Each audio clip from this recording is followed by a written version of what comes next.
everyone, so welcome to my YouTube channel once again today. Today I would like to discuss work visa, and for the purpose of this video I will be sticking to Poland, so that we can streamline how to make application, how to apply for the jobs, and how to eventually go to the embassy to apply for your work visa. So first of all, there are processes to this. It's a little complicated, maybe not so complicated after you get a job actually, but if you would be applying for a work visa, especially for Poland, for Germany and some other countries, you should give yourself at least 3 to 6 months. It depends on how fast you can get a date to go to the embassy. So the first thing you want to do is to look for sites that have jobs for professionals. Now I need to put this forward that before you go through this route, usually is for professionals who have quite a number of experience in their field, and most times this thing worked for people who are in the IT sector. Most times, I mean, other professionals can also apply, but usually work visa work best for those in the IT area who are already professionals, maybe 5 to 10 years of experience from Africa, and then they can apply for jobs. So we'll be right back after the break.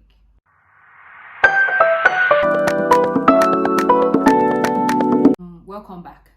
So basically, the first thing you want to do is to check sites that are related to the country you're planning to apply to, where they post their jobs, and some of those requirements, to see if it's a requirement you meet, and then you'll be able to apply for it. So like I said, for the purpose of this video, I'll stick to Poland so that we'll be able to streamline, what happens before application, what happens after application, and what happens when you go to the embassy. So first thing you want to do is you want to go to some sites and check for jobs. Let's say, for example, I'll use my profession so that I'll make it simpler. Let's say, for example, you are in the area of cybersecurity and you're looking for jobs when it comes to cybersecurity. So some of the sites you want to check in Poland are sites like jobinwarsaw.com. It's a good site. They have a lot of international job for English speakers, for French speakers, for German speakers.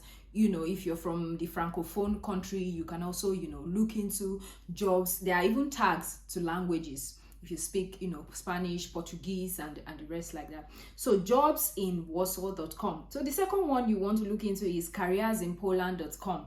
Careersinpoland.com has been for a while now, because I think as a student I used to go there to search for job when I newly came to Poland. So another place you want to check is pracuj.pl.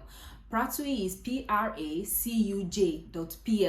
This is one of the best sites where you can get job. I've gotten like 2 jobs from this site.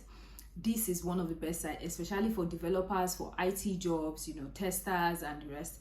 And you also want to check Linkedln Job. You see, Linkedln Job, I think I've gotten 1 job from Linkedln Job before.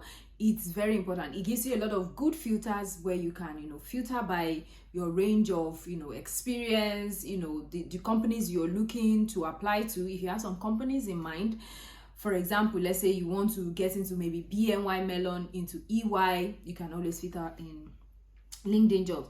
And No Fluff Jobs also is also a good site. And then jobs.pl. Jobs.pl is also a good site to apply for jobs. Now, let's say, for example, like I said, you're in the area of cybersecurity and you're planning to look for a job on LinkedIn Jobs. So some of the searches you want to use are things like security analyst, IT security, SOC analyst. What else? You can also put things like, you can basically even make it generic and just search by security. Of course, it will bring in a lot of noise, like things that are not related to security, but you can always filter down. And when you're applying on LinkedIn Job, try as much as possible to stick to jobs that were posted maybe 24 hours ago. It's very important to stick to jobs that are posted maybe 24 hours ago, because the pool is always big. And then when you start applying for jobs that have been posted 2 weeks ago, a week ago, they have probably hired somebody by that time. And also try to You can also apply for jobs that were reposted, but you know how LinkedIn jobs work, you know how the algorithm works. It works in a way that, you know, once recruiters put in this application on LinkedIn rerun it. So let's say, for example, they put it a month ago, and then people have applied, they've hired somebody. If they don't stop the application or the job adverts, LinkedIn will keep rerunning it, and you keep seeing it as reposted. It might be showing reposted 24 minutes ago, and then you're still looking into it as a prospective, employment and stuff like that. So try to avoid, jobs that are, unreposted if you can. So basically, those are the sites pertaining to Poland on, how to apply and, what to do and the rest. Of course, you would have prepared your, CV, very good CV. Very good CV is very important. I don't know if I need to overemphasize this, but your CV is what an employer sees before you. So if your CV doesn't speak volume, then the employer will not be interested to hear what you know, what you can do, what you can achieve, how you can make the company great, or how you can make the team great. Nobody would invite you for interview if you don't have a good CV. So the first thing you want to do is to prepare a good CV, of course, and then of course prepare your educational qualification, because you will be needing it. And if you have certification also, you need to prepare them alongside in PDF so that you'll be able to use it for your application. And of course, prep yourself to attend interviews when you are being called.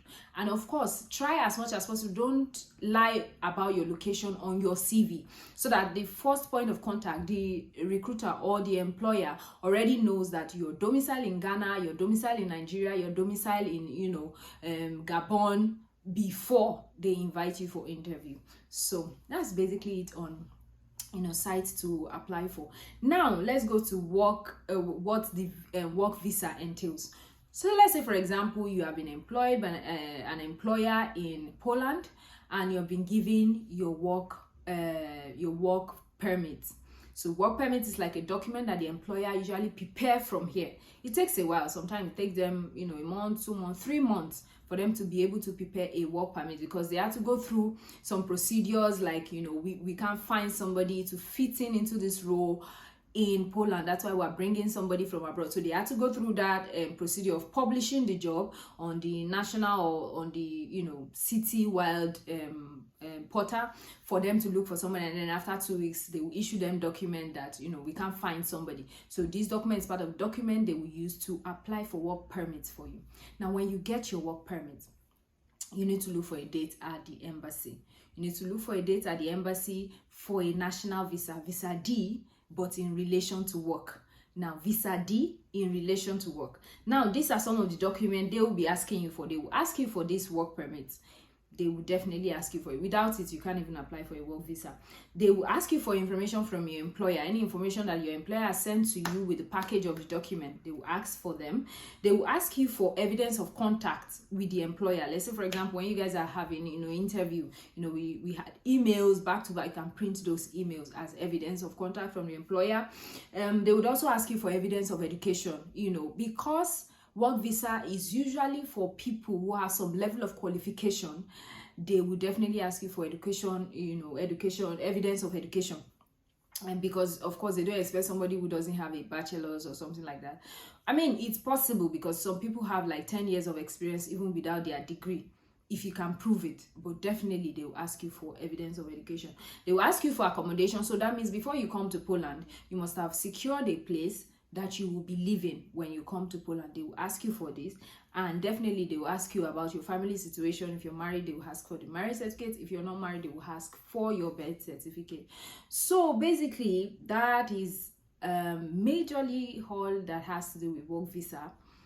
And of course, the document that your employer is sending to you already have like your salary and the rest on it. And eventually, of course, when you get to the country where you're going, you can definitely always apply for a blue card in the country of residence. But that's a topic for another session. But this session is basically about how to obtain work visa.